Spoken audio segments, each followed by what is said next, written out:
Alam niyo ba yung MyFIP? Yung medical ano, yung medical assistance, oo, na ginagamitan ng guarantee letter. Oo, yun yung ano, yun yung, tawag dito, yun yung MyFIP, oo. Kahapon, gusto ko sana i-topic 'to kahapon kaso parang hilaw pa kahapon, eh. So, ngayon ko siya ita-topic kasi may mga nagsasalita na, mm. Kahapon ho kasi, mga kababayan, naging usap-usapan yung MyFIP, oo, ayan. Na itinaas daw yung, budget ng, guarantee letter to 51.6 billion pesos. Okay. Intindihin ho muna natin para saan 'yan at basahin natin yung balita. Eto kasi sabi sa balita,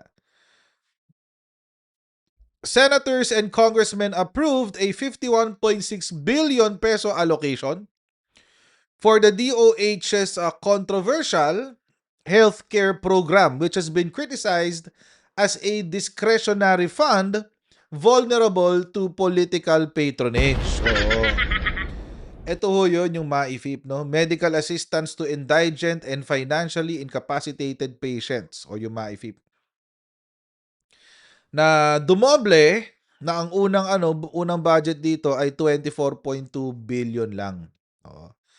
Tapos, tulad nga ng nasabi ko kanina, meron ho mga kailangan ho dito para makakuha kayo ng tulong ng MAIFIP, kailangan meron ho kayong guarantee letter na kukunin. Yung guarantee letter na ho na yan ay kukunin niyo ho sa, inyong politiko na ina-idol. Oo, yun. So, ganun siya. Um,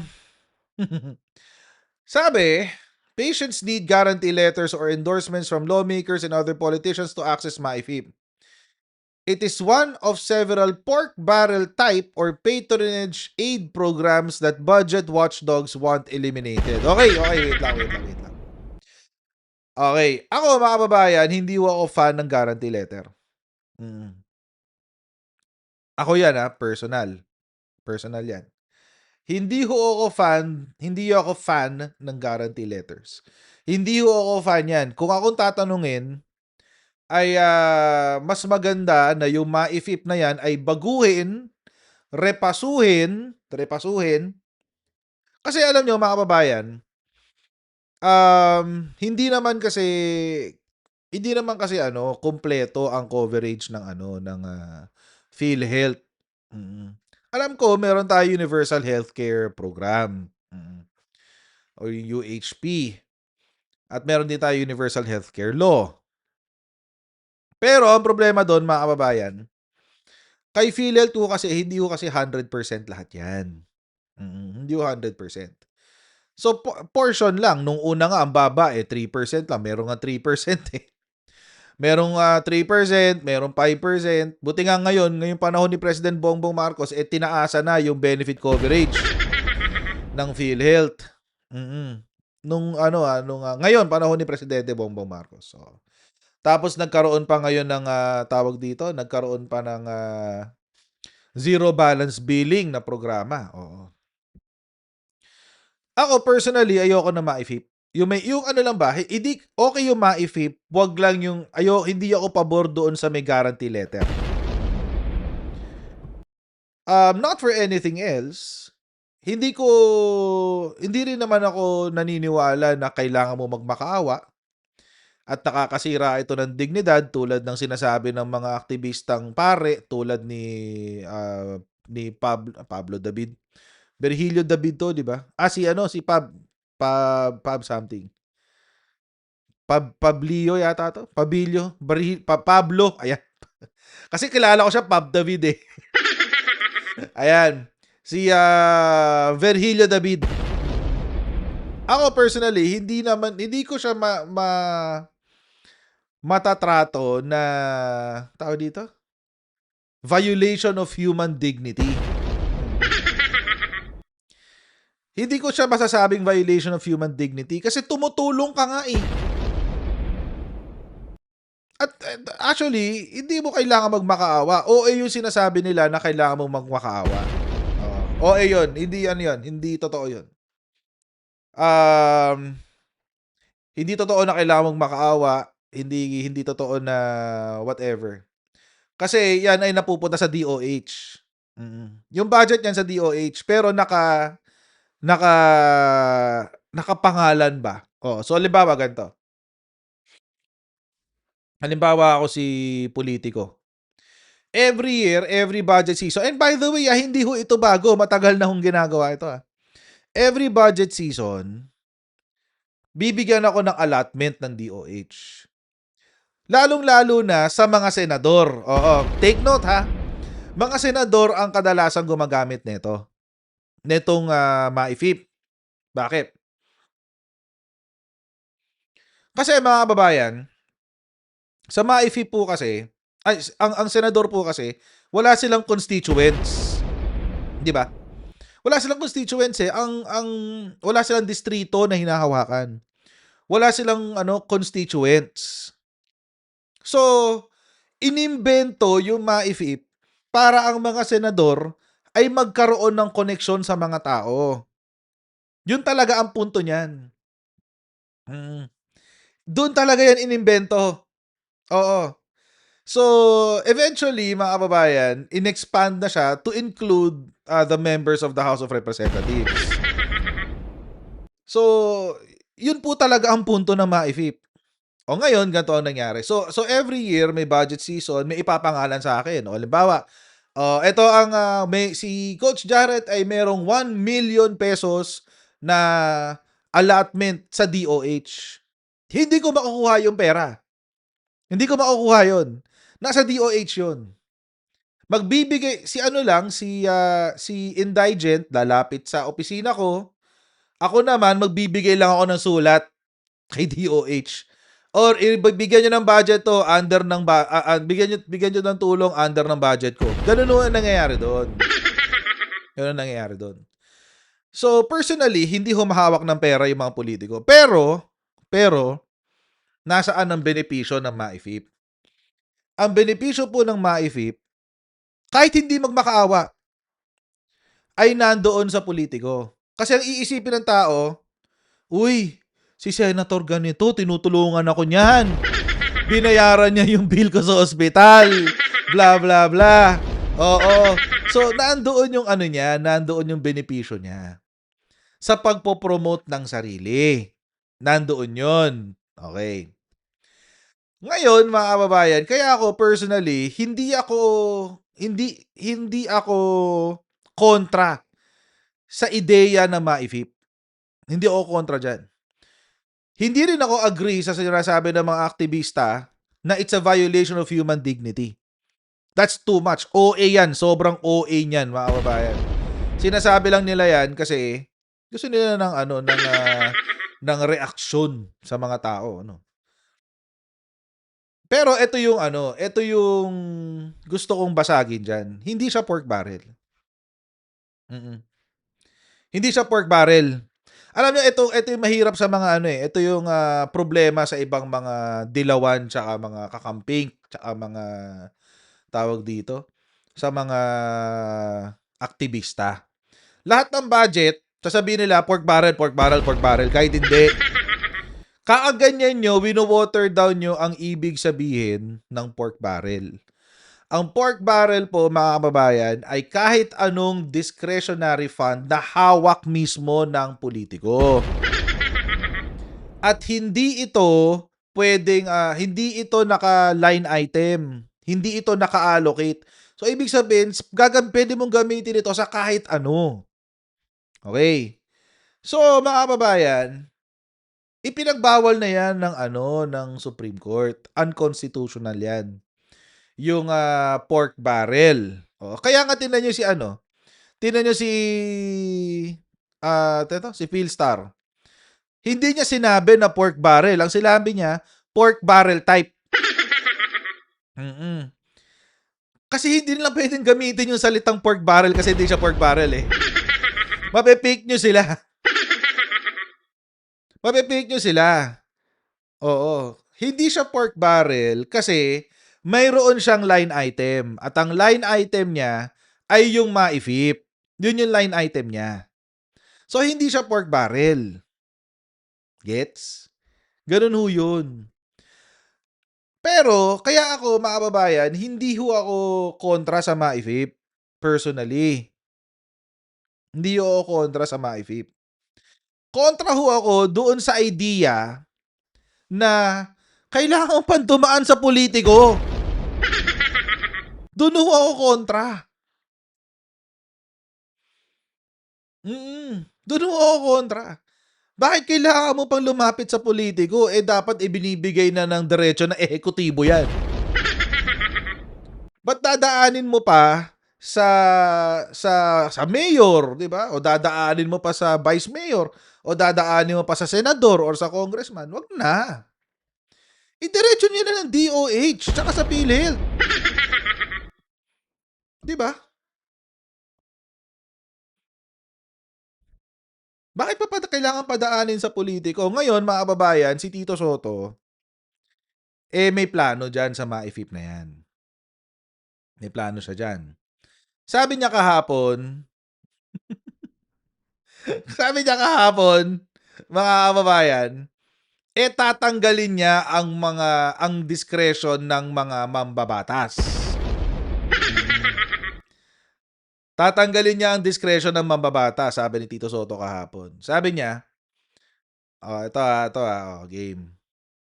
Ang plano dito sa MyVape, i-allow ito sa mga private hospitals. Para pwede mag-private hospitals ang mga indigent patients. Lahat ng mahihirap maa-accommodate sa private hospitals. Agree ako diyan. 'Di ba? Ibayad niyo na lang 'yan sa private hospitals. Tapos sa naka-budget siya under ng DOH. Oo. Mas gusto ko 'yun. Kaysa yung padadaanin mo pa sa politiko. Alam niyo ho kasi, taxes natin 'yan. Taxes ho nating lahat 'yan. Oo, yung iba diyan galing pa sa VAT. Yung iba diyan galing pa sa VAT. So ibig sabihin, pag bumili ka ng gatas ng anak mo, merong VAT 'yun, porsyento nun pupunta sa healthcare. Oo, ganun. So akin, okay to. Gusto ko tong idea ni Senator Tito Soto. Idiretso niyo na. Totoo rin to, sinabi ni Senator Tito Soto. Hindi ito pork barrel kasi hindi talaga siya pork barrel. The technical definition of a pork barrel fund is a line item without without a specific purpose. At discretionary ito after passing the budget, discretionary ito doon sa mambabatas kung paano niya gagastusin. Yun ang pork barrel. Ngayon, kakagamit na itong mga aktivista nato ng salitang pork barrel, nawawala ho ang meaning ng pork barrel. Lahat na lang ng budget, pork barrel. Hindi ho ganun yun. Kayo mga aktivista, huwag niyong gawing tanga ang mga Pilipino. Diba? Huwag niyong gawing tanga ang mga Pilipino. Tulad nung sinabi nila, bankrupt ang PhilHealth. Anong bankrupt ang PhilHealth? Nung panahon na nag-iiyak kayo dun sa 60 billion ng PhilHealth, itinaas pa ang serbisyo ng PhilHealth eh. Bankrupt. Tumahimik kayo. Tumahimik kayo sa nyo, sa fake news nyo. Bigil kayo kakaganyan nyo. So, ang gusto nila mangyari, hanggat maaari alisin na ang guarantee letters. Nako, eto na. Dito na. Dito na magkakaproblema, guys. Hanggat maaari nga, aalisin namin ang guarantee letters diretso sa DOH at diretso sa PhilHealth ang funding. Ako, agree ako dito. Go ako dyan. Senator Tito Soto. Gusto ko yan. Palakpakan tayo dyan. Pero mga kababayan, tingnan nyo kailan pinag-usapan ang MyVape. Kailan siya pinag-usapan? Actually, balita ito ng December 15. Pero kung tutuusin, December 14 pinag-usapan yung MyVape. December 14 yan, pinag-usapan. Oo. Nung pinag-uusapan yang MAIFIP na yan, tingnan nyo, mga kababayan, absent ang isang senador. Oo, absent siya. Ayaw niyang marinig. Malamang sa malamang ayaw niyang marinig itong plano ni Senator Tito Soto. Oo. Ayaw niyang marinig to, guys. Bakit? Kasi mga kababayan, biglang nagkasakit si Bongo.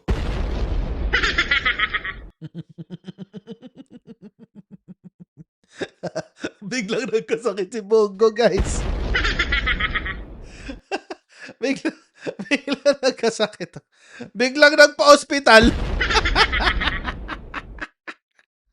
Huwag natin pakita yan, baka ma-demonetize tayo.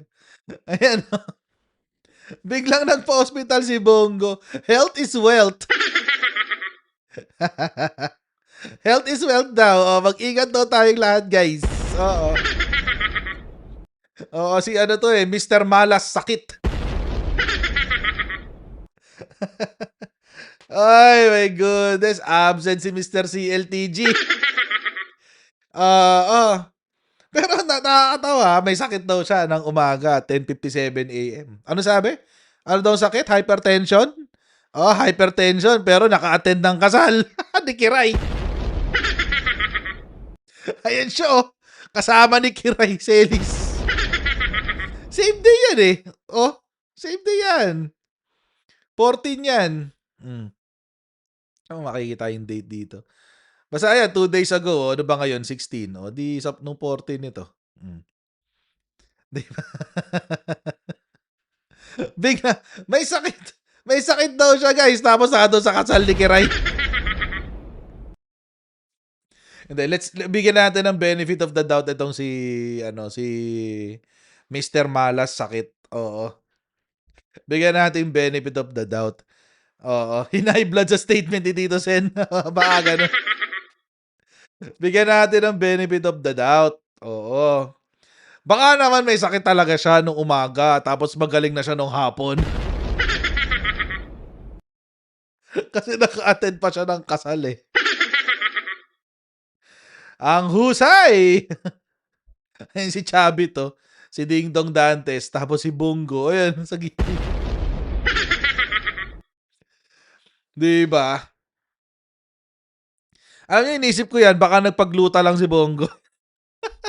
Baka nagpagluta lang siya. Kaya siya na doon. Kaya may pa-health is wealth ka pa. May pa-health is wealth ka pa. Hindi mo nagpagluta ka lang pala. Kasi ma-attend ng kasal. Paano pag ganun pala? Health is wealth. Ingat mga kaibigan. Ingat mga kamalasakit. Na-hospital ako today. Health is wealth. Yung pala gluta, gluta drip. Ganda.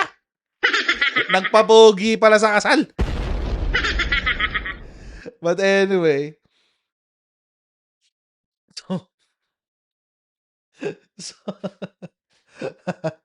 Anyway, mga kababayan.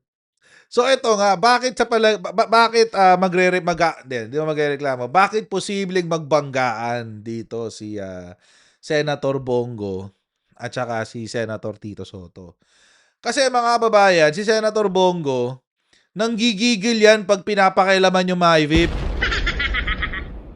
Ayan website niya to partida. Senator Bongo's appeal to expedite MAIFIP reimbursements to private hospitals. Huwag dapat maapektuhan ang pagbigay tulong pang medikal sa mahihirap. Ayun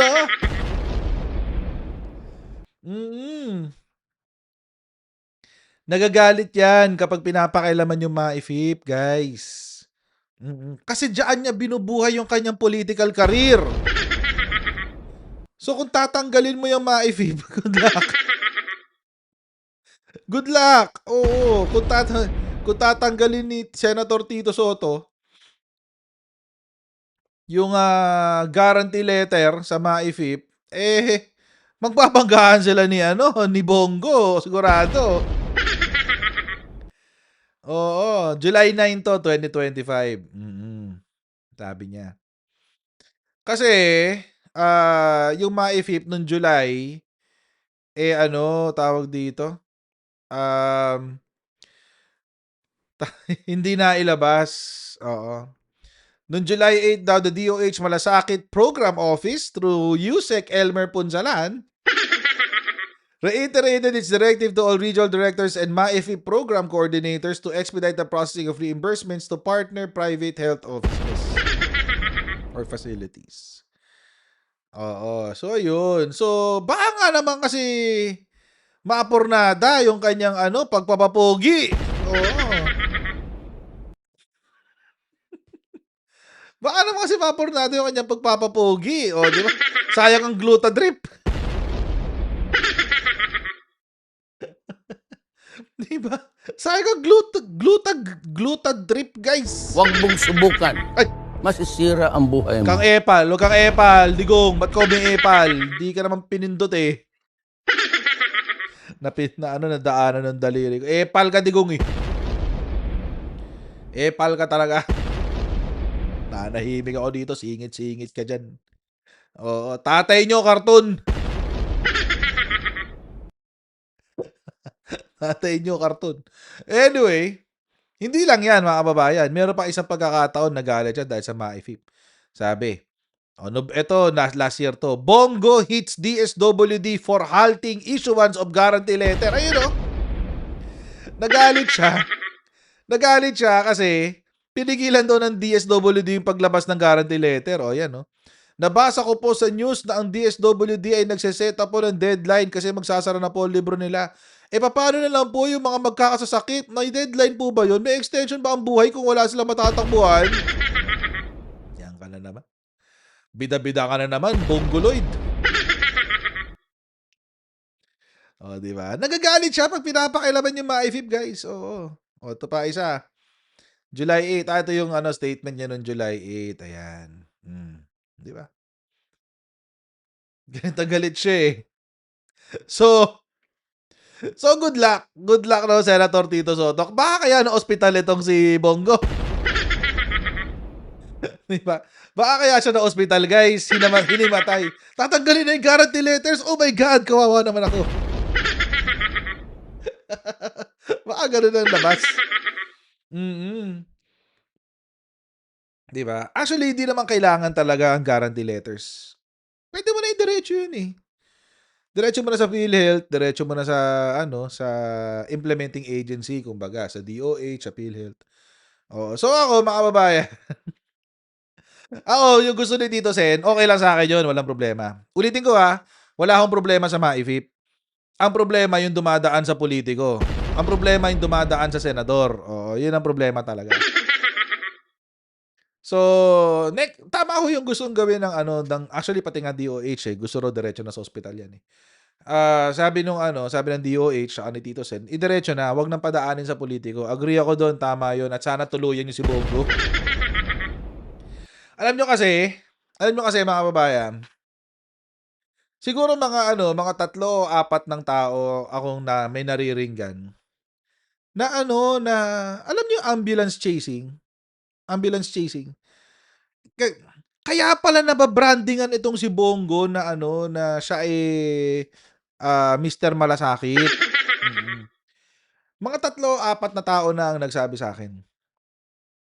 Meron dong mga tao sa ospital na nag-aalok ng guarantee letter under Bongo. As in, nag-aalok sila. Lako! Tawa nga ako eh. Sabi ko, ano yun, ambulance chaser? Alam niyo yung ambulance chaser? Sa US, mga kababayan, yung merong mga abogado na ang ginagawa nila, nag-iintay sila ng nagha-hunting sila ng mga kliyente sa loob ng mga ER, sa mga ospital. Lalo yung mga nabangga, mga nasagasaan, yun. Dinadala nila yun, nilalapitan nila pag medyo lalapitan yung pamilya, Sabihin, abogado ko, gusto mo kasuhan natin yung bumangga sa'yo, gano'n, gano'n. Sa US ang tawag dun, ambulance chasing. Mm. Bawal sa Pilipinas yun, hindi puwedeng gawin sa matatanggalan ka ng lisensya 'pag nag-ambulance chase ka dito sa Pilipinas. Um, Hindi ko alam na gagawin din pala sa Pilipinas yun. Pero hindi abogado ang gagawa, pulitiko. Nagulat ako talaga. Siguro mga 3 o 4 na magkakaibang tao na yung nagsabi sa'kin. Mm. May mga tao daw ng ano, quote unquote, "malasakit" sa loob ng ano, well, alam ko naman na meron talagang malasakit sa ospital. Pero may mga specific na mga tao na nagsasabi na nag-o-offer ng guarantee letters kay Bongo. So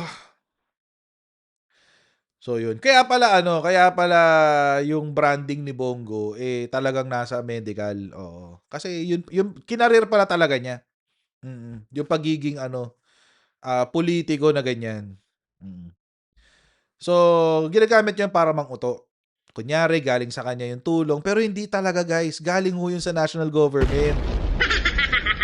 Pero siyempre, yung mga taong tinutulungan niya or quote unquote, hindi, yung mga taong nabubudol ni Bongo, iisipin nila, ay galing kay Bongo 'to, et cetera, et cetera. Galing 'to sa budget ni Bongo, blah, blah, blah. Hindi ho, galing ho yan sa DOH tsaka sa PhilHealth. Mm. Kaya wag ho kayong maniniwala. 'Pag may mga nagkuwento na tinulungan ako ni Bongo, et cetera, et cetera. Hindi yun, hindi ho siya tinulungan ni Bongo. Ang tumulong ho dun si DOH tsaka si PhilHealth. Ang tulong lang ni Bongo dun ay papel at tinta.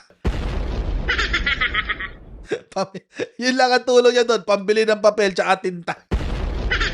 Tsaka printer, yun lang, printer. 'Di ba? Nagke-credit grab kaya hindi ako bilib sa malasakit, eh. Mm. Hindi ako bilib sa malasakit. Kailangan i-repeal yang batas na yan, yung malasakit na yan. It's a duplication of work. Totoo lang. Mm. Duplication of work yan, eh. Kasi mga kababayan, that law ay isinulat at isinabatas para pabanguhin talaga si Bongo. Yun lang talaga ang purpose niya. Mm. Yun lang talaga ang purpose niyan. Mm.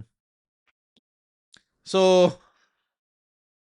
imagine mga kababayan, yung budget ng Malasakit Center. Alam niyo kung saan nanggagaling? Sa PhilHealth, sa PCSO, sa DOH, tsaka may isa pa, nakalimutan ko yung isa. Oo, pero mga health agencies ang kasama diyan. PhilHealth, PCSO, SSS din yata. DOH, tsaka may isa pa. Ayan, DSWD. Ayan, salamat Manat Mayo. Di ba? may nakausap ako diyan. Politiko. May nakausap ako diyan. Sabi niya. Hindi PAGCOR, PCSO. So 4 'yan. DSWD, DOH, PCSO, tsaka PhilHealth. Yung 4 na 'yan sa Malasakit. Yung pondo na ginagamit sa Malasakit, doon sa 4 na ahensya na 'yun nanggagaling. Tapos si MAIFIP pa, syempre guarantee letter. Pag nagbigay ka nun, diretso 'yun sa budget ni PhilHealth at saka ni DOH. 'Di ba? Ito si Bongo sumisikat pero wala siyang ginagastos. Ginagamit lang niya yung Malasakit Center tsaka yung guarantee letter. Mm. So yun. Wala, ganun talaga, that's politics at sana matuluyan talaga si Bongo na matanggal talaga yang MAIFIP na yan. Kasi laking budol yan, eh. Hindi pala matanggal yung MAIFIP, matanggal yung um, politiko sa requirements ng MAIFIP. Sana. Diretso na lang sa PhilHealth or diretso na lang sa DOH, 'di ba? Pwede naman 'yun, eh. So 'yun. Or DSWD, 'di ba? Si DSWD ang magbibigay ng guarantee letter para ahensya ng gobyerno. Huwag tanggalin 'yun sa politiko, Diyos ko. Hindi kailangan sa politiko 'yan. Okay. So, mga kababayan, yan po ang ating unang topic. Pero kung tutuusin, pangalawa na 'to. Oo. At meron pa ho tayong isa. Mm. Saan na yung isa? Oo. Saan na yung ayun. Mm. Yun, oh. Ayan, oh. Wait. Ba't galaw ng galaw? Ayan. Mm. Yun. Yun. Click nyo na yan, guys. Nakikita nyo yan. Yan yung ano. Sa chat room. Click nyo na yan para magkita-kita na tayo dun sa ating susunod na topic. At bago kayo umalis, mag-like ho muna kayo sa video na to, ha? Okay, so God bless everyone. See you in a bit, guys. Bye.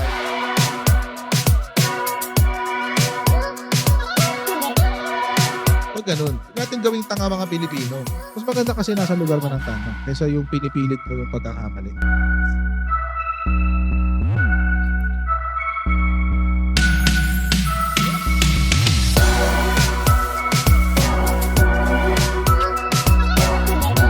Are they willing to go that far? Hindi nakakalimutan ng Pilipino yan hanggat di nasasagot. Sino ngayon nagsasabi ng totoo?